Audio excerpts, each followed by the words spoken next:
কি কি দাবিগুলো আমরা এ পর্যন্ত মেনে নিয়েছি সেটা আমি তোমাদেরকে এটা বর্ণনা করার জন্য আমি মনির সাহেবকে দিচ্ছি। মেজর মনির সাহেব পড়ে পড়ে তোমাদেরকে এটা বুঝিয়ে দিবে।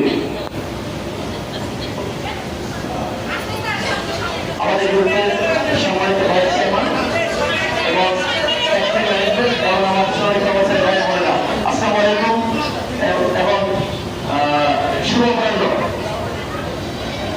1 নম্বর, স্টাফের ইনক্রিমেন্ট এই মাসে ন্যূনতম 10% বৃদ্ধি করা হলো। প্রতি মাসে 2টা করে ইনক্রিমেন্ট এরিয়া তাদের বেতনের